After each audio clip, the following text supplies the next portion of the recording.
माननीय प्रधानमंत्री श्री नरेंद्र मोदी जी से कि आप विशिष्ट जनों की सभा को संबोधित करें एवं हम सभी का मार्गदर्शन करें।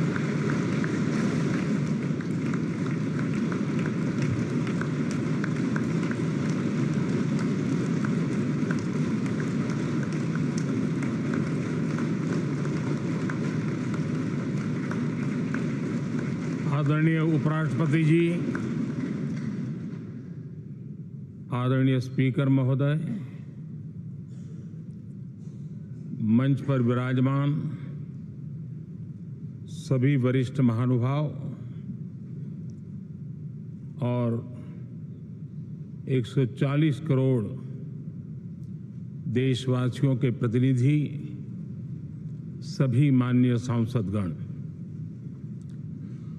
आपको और देशवासियों को गणेश चतुर्थी की अनेक अनेक शुभकामनाएं।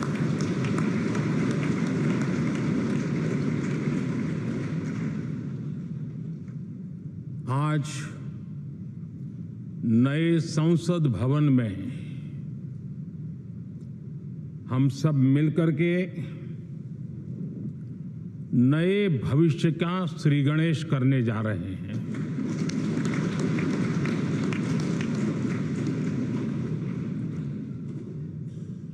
आज हम यहां विकसित भारत का संकल्प दोहराना, फिर एक बार संकल्पबद्ध होना और उसको परिपूर्ण करने के लिए जी जान से जुटने के इरादे से नए भवन की तरफ प्रस्थान कर रहे हैं।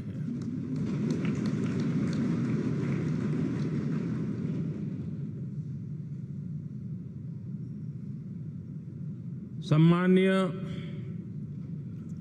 सभागृह, ये भवन और उसमें भी ये सेंट्रल हॉल एक प्रकार से हमारी भावनाओं से भरा हुआ है। हमें भावुक भी करता है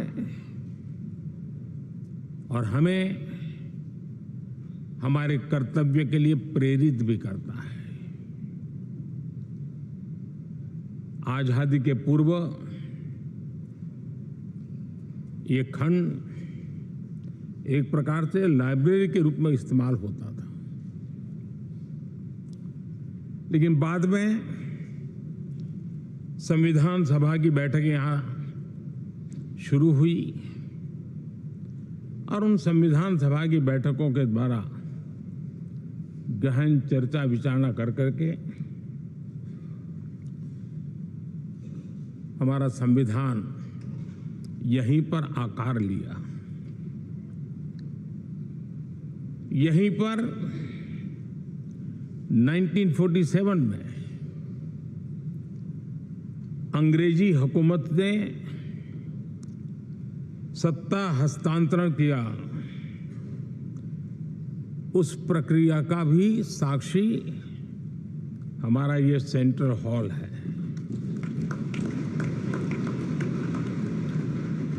इसी सेंट्रल हॉल में भारत के तिरंगे को अपनाया गया, हमारे राष्ट्रगान को अपनाया गया और ऐतिहासिक अवसरों पर आजादी के बाद भी सभी सरकारों के दरमियान अनेक अवसर आए जब दोनों सदनों ने मिलकर के यहां पर भारत के भाग्य को गढ़ने के पर विचार किया, सहमति बनाई और निर्णय भी किए। 1952 के बाद दुनिया के करीब 41 राष्ट्राध्यक्षों ने इस सेंट्रल हॉल में हमारे सभी माननीय सांसदों को संबोधित किया है।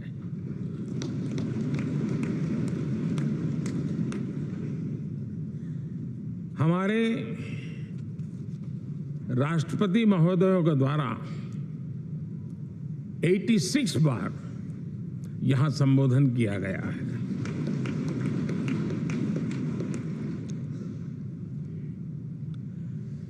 बीते 7 दशकों में जो भी साथी इन जिम्मेवारियों से गुजरे हैं, जिम्मेवारियों को संभाली है, अनेक कानूनों, अनेक संशोधन और अनेक सुधारों का हिस्सा रहे हैं। अभी तक लोकसभा और राज्यसभा ने मिलकर करीब करीब 4000 से अधिक कानून पास किए हैं।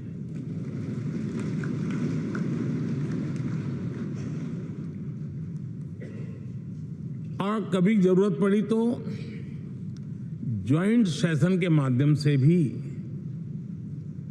कानून पारित करने की दिशा में रणनीति बनानी पड़ी और उसके तहत भी दहेज रोकथाम कानून हो, बैंकिंग सर्विस कमीशन बिल हो, आतंक से लड़ने के लिए कानून हो, ये संयुक्त सत्र में पास किए गए हैं, इसी गृह में पास किए गए। इसी संसद में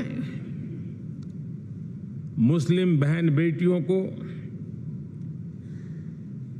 न्याय की जो प्रतीक्षा थी, शाहबानो केस के कारण कुछ गाड़ी उल्टी पार्टी पर चढ़ गई थी। इसी सदन ने हमारी उस गलतियों को ठीक किया और 3 तलाक विरुद्ध कानून हम सब ने मिलकर के पारित किया। संसद ने बीते वर्षों में ट्रांसजेंडर को न्याय देने वाले कानूनों का भी निर्माण किया। इसके माध्यम से हम ट्रांसजेंडर के प्रति सद्भाव और सम्मान के भाव के साथ उनको नौकरी, शिक्षा, स्वास्थ्य, बाकी जो सुविधाएं हैं, एक गरिमा के साथ प्राप्त कर सके, इसकी दिशा में हम आगे बढ़े। हम सभी ने मिलकर हमारे दिव्यांग जनों के लिए भी उनकी जरूरतों को देखते हुए, उनके एस्पिरेशंस को देखते हुए ऐसे कानूनों का निर्माण किया जो उनके लिए उज्जवल भविष्य की गारंटी बन रही है। आर्टिकल 370 हटाने से लेकर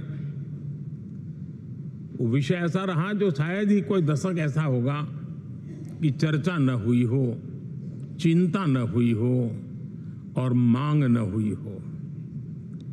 आक्रोश भी व्यक्त हुआ, सभागृह में भी हुआ, सभागृह के बाहर भी हुआ। लेकिन हम सबका सौभाग्य है कि हमें सदन में आर्टिकल 370 से मुक्ति पाने का, अलगाववाद, आतंकवाद के खिलाफ लड़ाई लड़ने का एक बड़ा महत्वपूर्ण कदम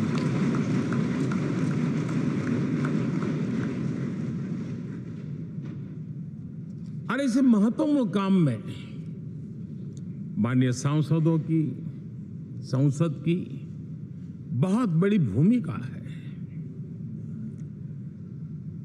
जम्मू कश्मीर में इसी सदन में निर्मित हुआ संविधान हमारे पूर्वजों ने दिया हुआ वो महामूल्य दस्तावेज जम्मू कश्मीर में लागू करते हैं तो इस मिट्टी को प्रणाम करने का मन करता है। आज जम्मू और कश्मीर शांति और विकास के रास्ते पर चलने के लिए प्रतिबद्ध हुआ है और नए उमंग, नए उत्साह, नए संकल्प के साथ जम्मू कश्मीर के लोग आगे बढ़ने का कोई मौका आप छोड़ना नहीं चाहते हैं। यह दिखाता है कि संसद के सदस्यों ने मिलकर के संसद के भवन में कितने महत्वपूर्ण काम किए हैं। माननीय सांसदगण, लाल किले से मैंने कहा था, यही समय है, सही समय है।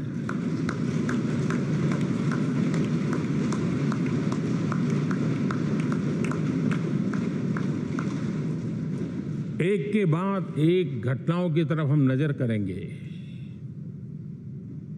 हर घटना इस बात का गवाह दे रही है कि आज भारत एक नई चेतना के साथ पुनर्जागृत हो चुका है।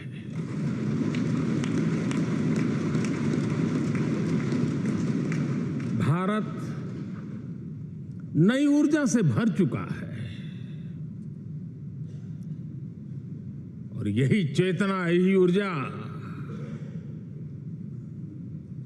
इस देश के कोटि कोटि जनों के सपनों को संकल्प में परिवर्तित कर सकती है और संकल्प को परिश्रम की पराकाष्ठा कर करके सिद्धि तक पहुंचा सकती है। ये हम देख सकते हैं।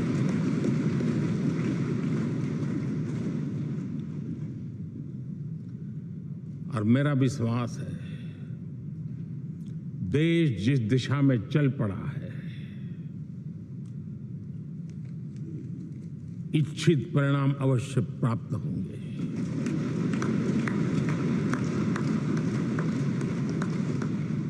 हम गति जितनी तेज करेंगे, परिणाम उतने जल्दी मिलेंगे।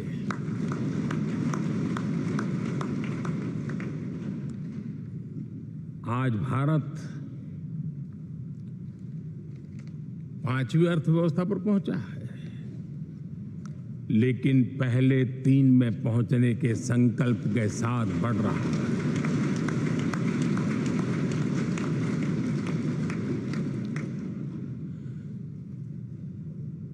और मैं जिस स्थान पर बैठा हूं, जो जानकारियां प्राप्त होती है, उसके आधार पर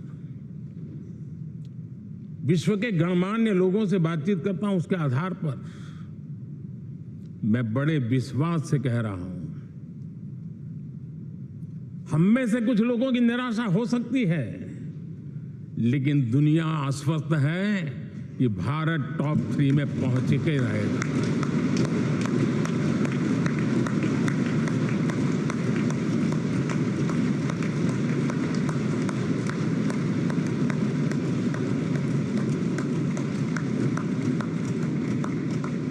भारत का बैंकिंग सेक्टर आज अपनी मजबूती के कारण से फिर एक बार दुनिया में सकारात्मक चर्चा का केंद्र बना हुआ है।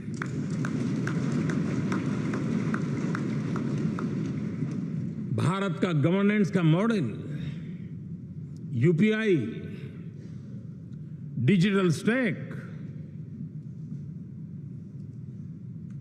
मैं इस G20 में देख रहा था, मैंने बाली में भी देखा। टेक्नोलॉजी की दुनिया को लेकर के भारत का नौजवान जिस प्रकार से आगे बढ़ रहा है, पूरे विश्व के लिए कौतुक भी है, आकर्षण भी है और स्वीकृति भी है।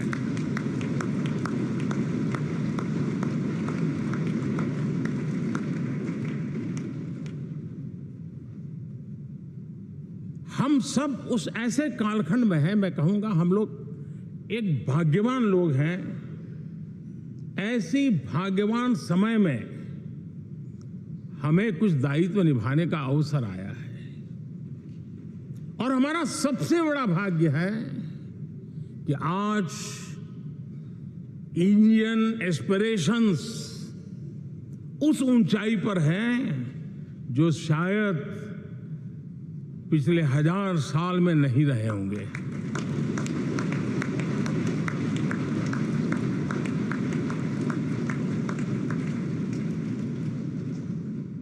गुलामी के जंजीरों ने उसके एस्पिरेशंस को दबोच के रखा था।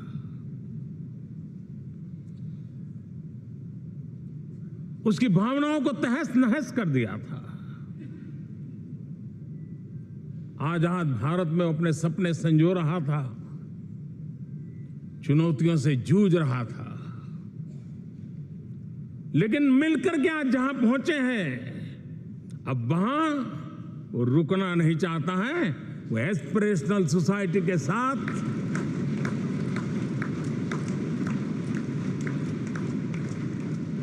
नए लक्ष्य गढ़ना चाहता है।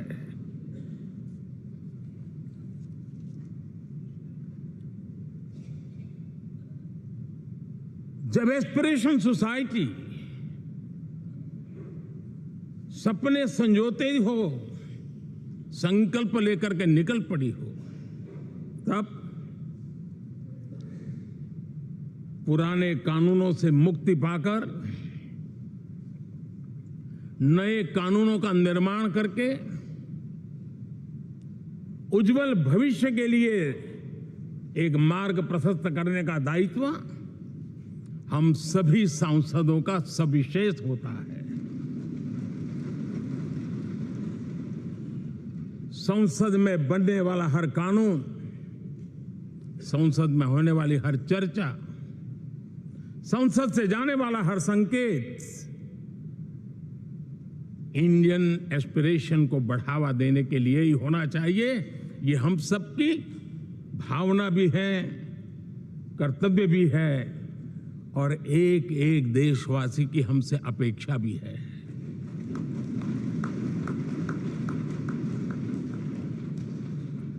हम जो भी रिफॉर्म करें, उसके मूल में इंडियन एस्पिरेशन सबसे सर्वोच्च पद पर होना चाहिए, प्राथमिकता पर होना चाहिए।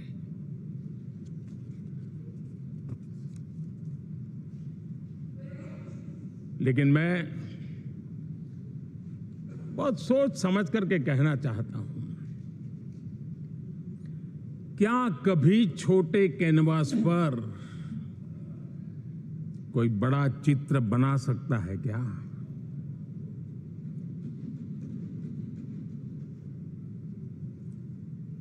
जैसे छोटे कैनवास पर बड़ा चित्र नहीं बन सकता, वैसे हम भी अगर हमारे सोचने के कैनवास को बड़ा नहीं कर सकते, तो भव्य भारत का चित्र भी हम नहीं अंकित कर सकते।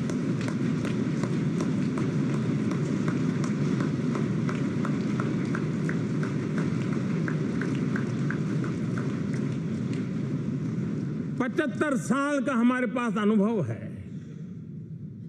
हमारे पूर्वजों ने जो कुछ भी रास्ते बनाए, उससे हमने सीखा है। हमारे पास एक बहुत बड़ी विरासत है।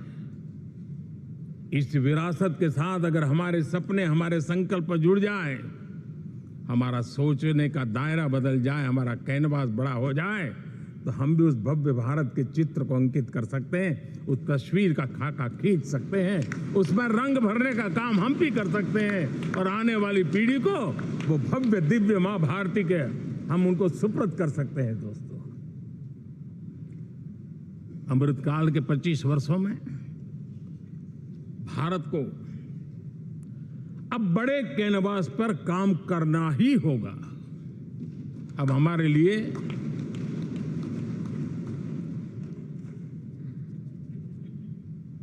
छोटी छोटी चीजों में उलझना वो वक्त चला गया है। हमें आत्मनिर्भर भारत बनाने के लक्ष्य को सबसे पहले परिपूर्ण करना चाहिए और हमसे शुरुआत होती है, हर नागरिक से शुरुआत होती है। और आज दुनिया में भी एक समय ऐसा था कि लोग मुझे कहते थे, हमारे बड़े बड़े बुद्धिजीवी और अर्थशास्त्री लिखते थे कि मोदी आत्मनिर्भर की बात करता है तो मल्टीलेटरलिज्म के सामने चुनौती तो बन नहीं जाएगा, ग्लोबल इकोनॉमी के जमाने में ठीक तो नहीं होगा। लेकिन 5 साल के भीतर भीतर देखा, दुनिया भारत के आत्मनिर्भर मॉडल की चर्चा करने लग गई है।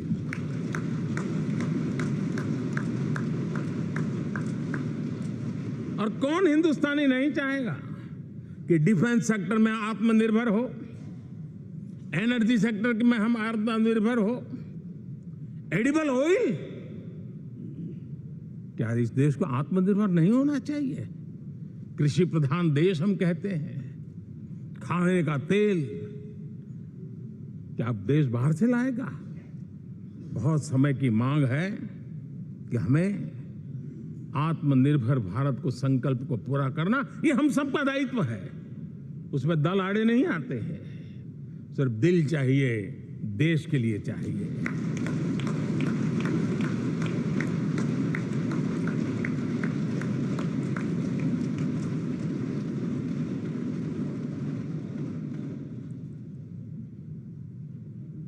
हमें अब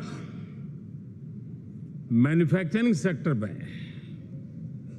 दुनिया में सर्वश्रेष्ठ बनने की दिशा में ही कदम रखने होंगे। और मैंने एक बार लाल किले से कहा था, जीरो डिफेक्ट जीरो इफेक्ट।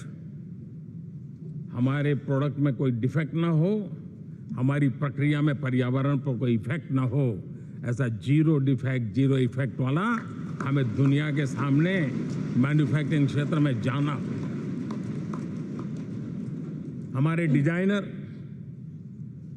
हमारे यहां निर्माण हो रही डिजाइन्स, हमारे सॉफ्टवेयर, हमारे एग्रीकल्चर प्रोडक्ट्स, हमारे हस्तशिल्प, हर क्षेत्र में अब हमें वैश्विक मापदंडों को पार करने के इरादे से ही चलना चाहिए, तब जाकर के विश्व के अंदर हम अपना झंडा फहरा सकते हैं।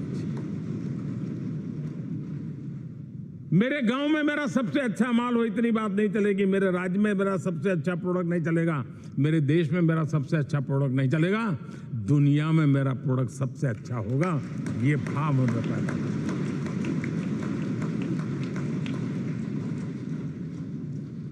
हमारी यूनिवर्सिटीज दुनिया के अंदर टॉप रैंकिंग में आए, अब इसमें हमें पीछे नहीं रहना है। हमारे शिक्षा जगत को नई नेशनल एजुकेशन पॉलिसी मिली है, एक खुलापन है, सर्व स्वीकृत बनी है। उसके सहारे अब हमें चल पड़ना है। और दुनिया के टॉप मोस्ट यूनिवर्सिटीज में अभी जब G20 में विश्व के मेहमान आए तो मैंने नालंदा की एक तस्वीर रखी थी वहां। और जब मैं दुनिया को कहता था 1500 साल पहले मेरे देश में दुनिया की उत्तम से उत्तम यूनिवर्सिटी हुआ करती थी, तो उन सुनते ही रह जाते थे। लेकिन हमें उसे प्रेरणा लेनी है, पर प्राप्त तो अभी करके रहना है। ये हमारा संकल्प होना है। आज हमारे देश का नौजवान खेल जगत के अंदर दुनिया में हमारी पहचान बना रहा है। टियर 2 टियर 3 सिटी से, गांव गरीब परिवारों से, गांव से देश के नौजवान, देश की बेटे बेटियां आज खेलकूद के जगत जीवन में हमारा नाम रोशन कर रही है। लेकिन देश चाहता है और देश का संकल्प होना चाहिए कि अब खेलकूद के हर पोडियम पे हमारा तिरंगा भी लहराता होगा।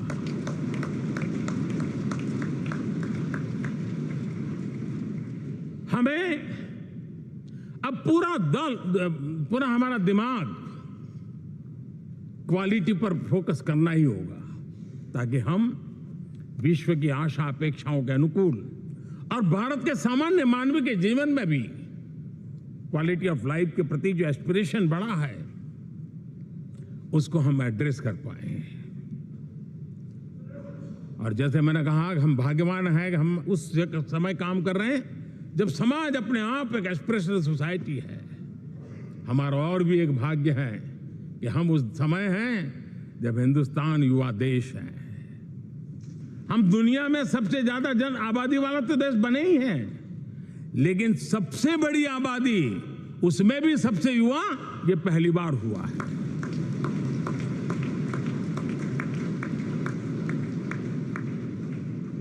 जिस देश के पास ये युवा शक्ति हो, युवा सामर्थ्य हो, तब हमें उसकी टैलेंट पे भरोसा है, हमें उसकी संकल्प शक्ति पे भरोसा है, उसकी साहस में हमें भरोसा है और इसलिए हम चाहते हैं कि दुनिया में भारत का युवा अग्रिम पंक्ति में नजर आना चाहिए, वो स्थिति पैदा होनी चाहिए। आज पूरी दुनिया को स्किल्ड मैन पावर की बहुत बड़ी जरूरत है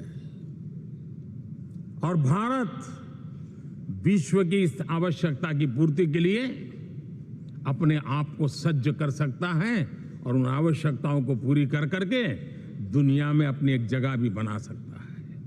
और इसलिए विश्व में उनकी आवश्यकता के लिए किस प्रकार के मैन पावर की जरूरत है, किस प्रकार के उनको ह्यूमन रिसोर्स की जरूरत है, उस स्किल मैपिंग का काम भी चल रहा है और उस स्किल मैपिंग के अनुसार भारत के अंदर स्किल डेवलपमेंट की तरफ हम बल दे रहे हैं। और जितना ज्यादा हम स्किल डेवलपमेंट पर बल देंगे, भारत के नौजवानों का सामर्थ्य विश्व में अपना डंका बजाने में कोई कमी नहीं रखेगा। और हिंदुस्तानी जहां गया है उसने अच्छाई की छाप छोड़ी है, कुछ कर गुजरने की छाप छोड़ी है। ये सामर्थ्य हमारे अंदर पहले से पड़ा हुआ है और हमारे पहले जो लोग गए हैं उन्होंने इससे छवि भी बना के रखी हुई है। आपने देखा होगा पिछले दिनों करीब 150 नर्सिंग कॉलेज एक साथ खोलने का निर्णय किया। पूरे दुनिया में बहुत बड़ी रिक्वायरमेंट है नर्सिंग की। हमारी बहन, हमारी बेटियां, हमारे बेटे उस क्षेत्र में दुनिया में पहुंच सकते हैं, आसानी से पहुंच सकते हैं। पूरे विश्व की जरूरत है और ये तो मानवता का काम है जिसमें हम पीछे नहीं रहेंगे।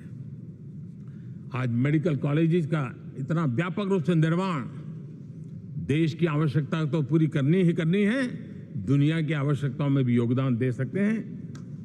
कहने का तात्पर्य यही है, हर छोटी चीज पर बारीकी से ध्यान देते हुए, उस पर अपना ध्यान केंद्रित करते हुए हमें आगे बढ़ना है। हमें भविष्य के लिए सही समय पर सही फैसले भी लेने होते हैं। हम फैसलों को टाल नहीं सकते हैं।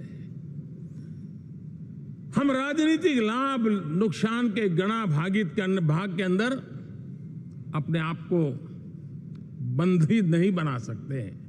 हमें तो देश के एस्पिरेशन के लिए हिम्मत के साथ नए निर्णय करने होते हैं।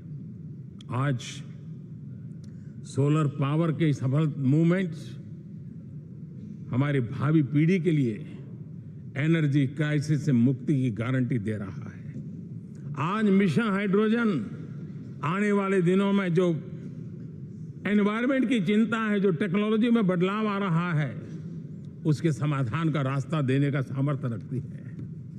आज हमारा सेमीकंडक्टर जिस प्रकार से जीवन चलाने में हमारे हृदय की जरूरत रहती है, वैसे ही आज हमारी टेक्नोलॉजी चिप्स के बिना चल नहीं सकती और सेमीकंडक्टर उसके लिए बहुत अनिवार्य है। उस दिशा में हम आगे जाकर के इलेक्ट्रॉनिक मैन्युफैक्चरिंग में कोई रुकावट ना आए और जीवन कहीं अटक न जाए, उसलिए एक बहुत बड़ी मात्रा में हम काम कर रहे हैं। जल जीवन मिशन, हर जिले में 75 अमृत सरोवर, हमारी भावी पीढ़ी को, हमारे बच्चों को उनको कभी पानी के बिना तरसना न पड़े, इसकी चिंता हम आज कर रहे हैं।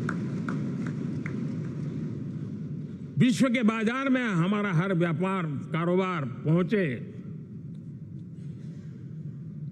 कॉम्पिटिटिव ताकत के साथ खड़ा रहे, लॉजिस्टिक सिस्टम को और अधिक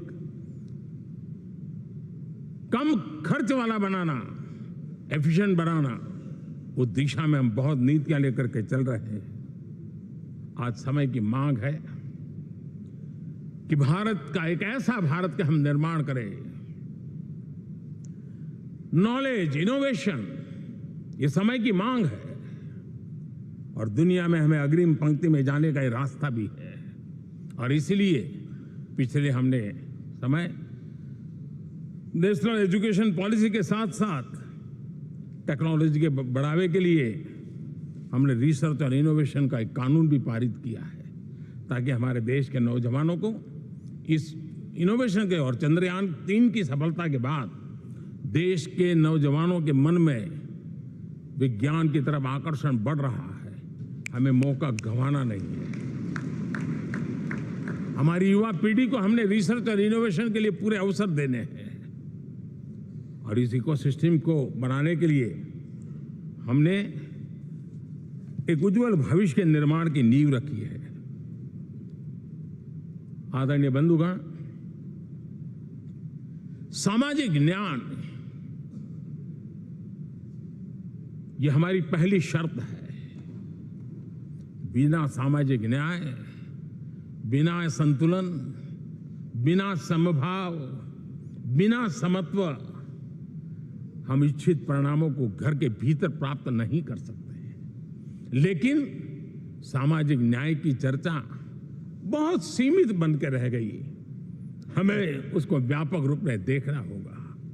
हम किसी गरीब को कोई सुविधा दें, किसी समाज में दबे कुचले व्यक्ति को कोई सुविधा दें, वो तो सामाजिक न्याय की एक प्रक्रिया है। लेकिन उसके घर तक पक्की सड़क बन जाए ना, वो भी सामाजिक न्याय के लिए उसको मजबूती देती है। उसके घर के नजदीक में बच्चों के लिए अगर स्कूल खुल जाए तो वो भी उसको सामाजिक न्याय की मजबूती देती है। उसको बिना खर्च अगर आरोग्य में समय की जरूरत पड़े वो मिले, तब जाकर के सामाजिक न्याय की मजबूती मिलती है। और इसलिए जिस प्रकार से समाज व्यवस्था में सामाजिक न्याय जरूरत है, वैसा ही राष्ट्र व्यवस्था में सामाजिक न्याय की आवश्यकता है।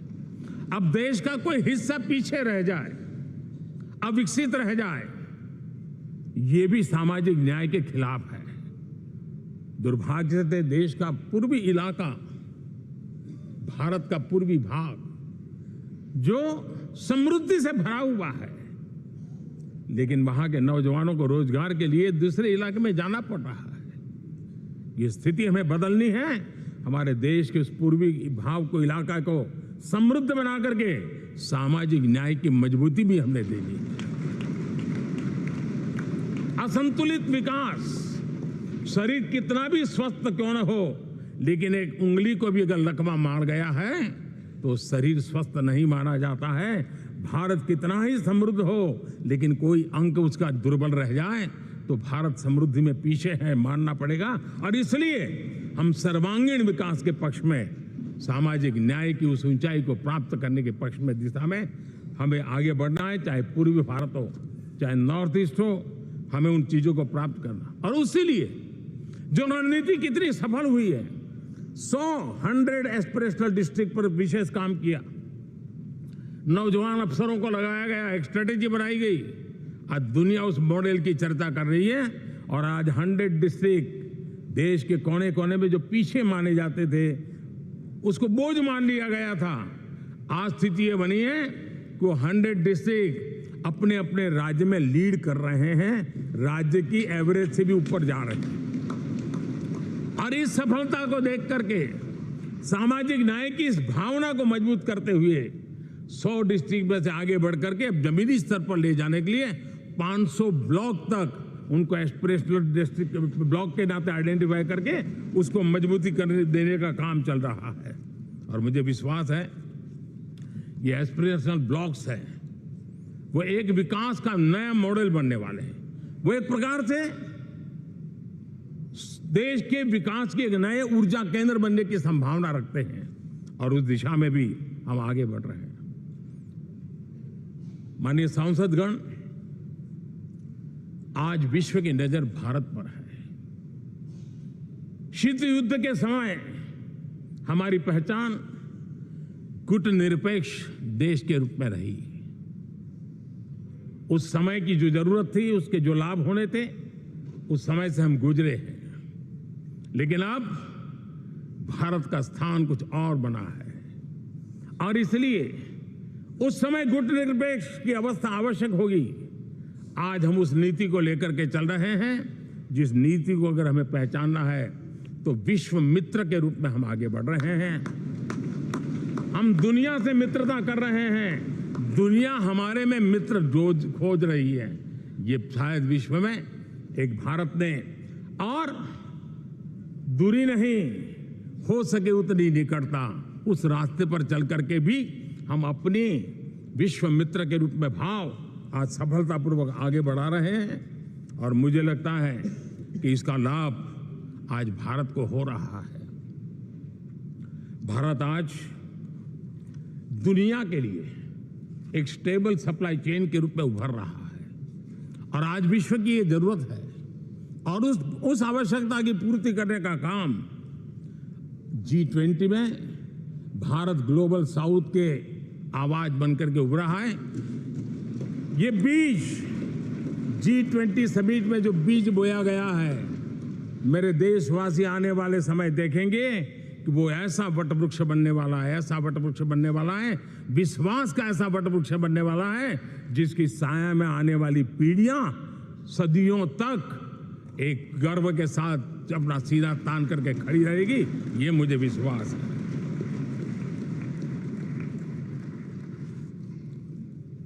इस G20 में एक बहुत बड़ा काम हमने किया है, बायोफ्यूल अलायंस का। हम विश्व के नेतृत्व करते रहे, दिशा दे रहे हैं और विश्व को बायोफ्यूल अलायंस में दुनिया के सभी देश देखते ही देखते उसकी सदस्यता ले रहे थे और एक बहुत बड़ा आंदोलन खड़ा होने जा रहा है और जिसका नेतृत्व ये हमारा भारत कर रहा है। छोटे छोटे महाद्वीप, उनके साथ भी आर्थिक कॉरिडोर बनाने की दिशा में हमने बड़ी मजबूती के साथ कदम उठाए हैं। आदरणीय बंधुगण,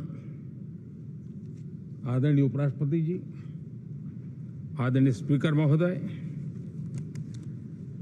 आज हम यहां से विदाई लेकर के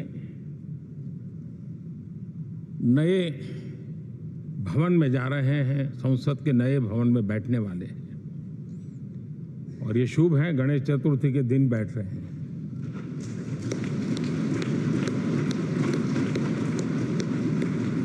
लेकिन मैं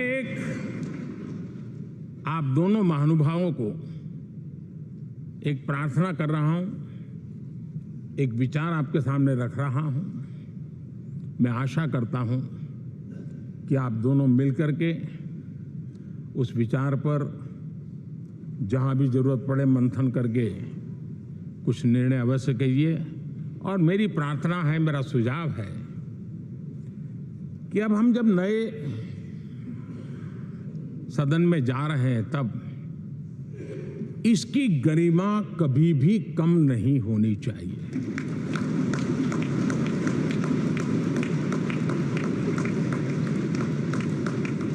इसे सिर्फ पुरानी पार्लियामेंट कहकर के छोड़ दें, ऐसा नहीं होना चाहिए। और इसलिए मेरी प्रार्थना है कि भविष्य में अगर आप सहमति दे दोनों महानुभाव, तो इसको संविधान सदन के रूप में जाना जाए।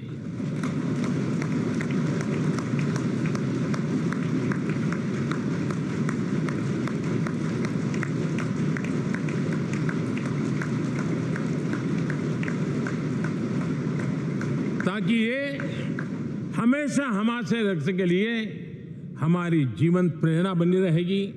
और जब संविधान सदन कहेंगे तब उन महापुरुषों का याद भी उसके साथ जुड़ जाएगी जो कभी संविधान सभा में यहाँ बैठा करते थे, गणमान्य महापुरुष बैठा करते थे। और इसलिए भावी पीढ़ी को ये तोहफा भी देने का अवसर हमें जाने नहीं देना चाहिए। मैं फिर एक बार इस पवित्र भूमि को प्रणाम करता हूँ। यहाँ पर जो तपस्या हुई है, जन कल्याण के लिए संकल्प हुए हैं, इसको परिपूर्ण करने के लिए 7 दशक से भी अधिक समय से जो पुरुषार्थ हुआ है, उन सबको प्रणाम करते हुए मैं मेरी वाणी को विराम देता हूं और नए सदन के लिए आप सबको शुभकामनाएं देता हूं। बहुत बहुत धन्यवाद।